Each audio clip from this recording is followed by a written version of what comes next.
What's up, everybody? Rio Pesino for the Reboot here. You know, E3 featured a number of hot titles, including Resident Evil 5, Mag, and Wii Music. But there were other titles on display as well, including a number of sports games. On this episode, we're going to go ahead and feature some of those titles. Madden 09 is the 20th version of the Madden franchise, so we're really excited about this year's game. And the biggest thing we focused on is making the game adaptable to any consumer out there. So regardless of how good you are, from the best of the best to the not so great, the game's going to adapt itself to you to always provide a fun but challenging experience.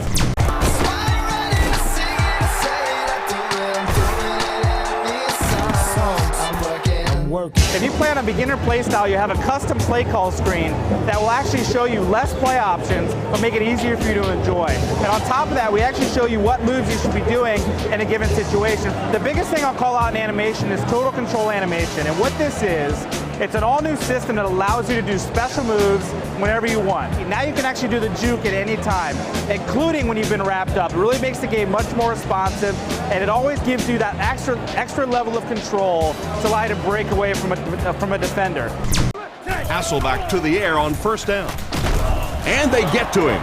Once again, a perfect opportunity to take another look at the play using EA Sports Backtrack. We're going back to broadcast with Madden. We've got Tom Hammond, Chris Collinsworth in the booth. They sound fantastic. We've got great banners that flip on the screen. And it's hard to believe, but the Madden franchise on the next-gen platforms has never had stat banners. And we're happy to report that with our broadcast packages here, of course, bringing that back, and we're doing it in a big way.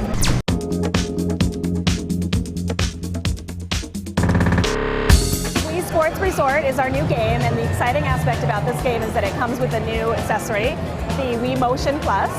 The Wii Motion Plus is used in all the games that we're showing here today, the water scooter, the sword play, and disc dog. And it really emulates the exact posture and movement of your hand. So when you're playing the sword play and you're jabbing, it's really emulating that.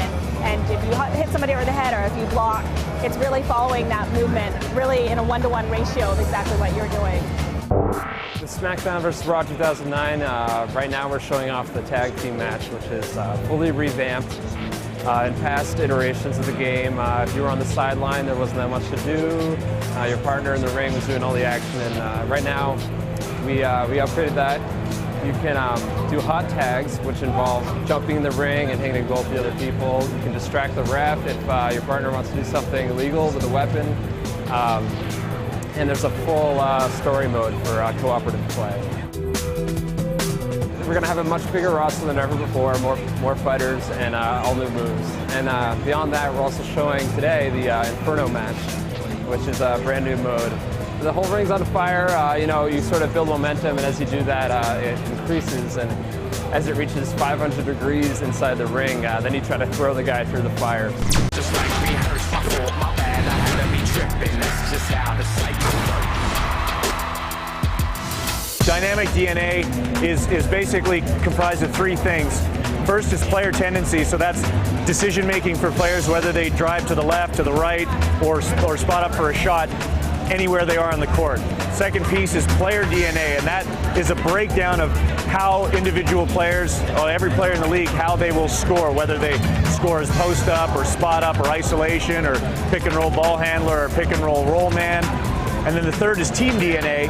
Team DNA is taking all those individual players and then how they play together as a team. If you're connected online, because Synergy is tracking this information for every game, and as the season goes along, your game is going to update on a daily basis.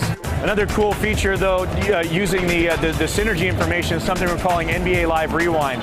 So if you're just wanting to play a game either against a computer or against a friend, you know, typically in sports games, play now means we grab two teams, the default rosters, we go in and play. Because Synergy tracks all of this player tendencies and player DNA and team DNA from every game, we're going to give you the ability to recreate an actual game that has already happened in the NBA. One of the big new gameplay features control-wise this year is a feature called pick and roll control. Using a controller, I can call a player to come and set a screen, and based on who has the ball and who's on the court and the information from Synergy, that'll determine who comes and sets the screen. If I notice a defender cheating up, I can release early so he'll slip the screen and run to the basket. I can hold it a little longer so he rolls off the screen, or I can wait and hold it down, drive, and release it late so he pops for a shot. So I have kind of full control over this two-man game now in NBA Live 09.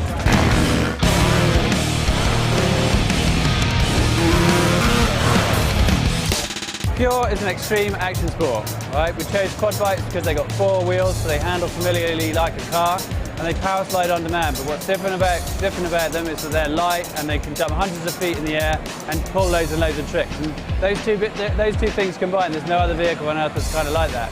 We wanted Pure to be very easy to get into, but kind of hard to master. As a result, it's very much an arcade game. It's really fast-paced. As soon as you get off of the track, it's back on again. As soon as you crash, you're back on again. Forwards, forwards. It's like a roller coaster ride of a game. Smash Court Tennis has been around for a little while. This is its first foray into the next-gen platforms. It's got exhibition mode, it's got arcade mode, it's got a pretty in-depth tutorial mode with 22 different tutorials that you have to go through.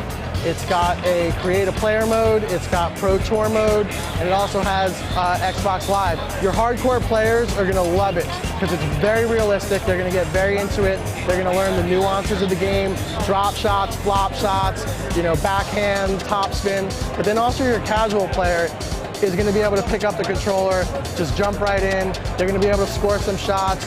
So we think it's a good mix between sim and arcade.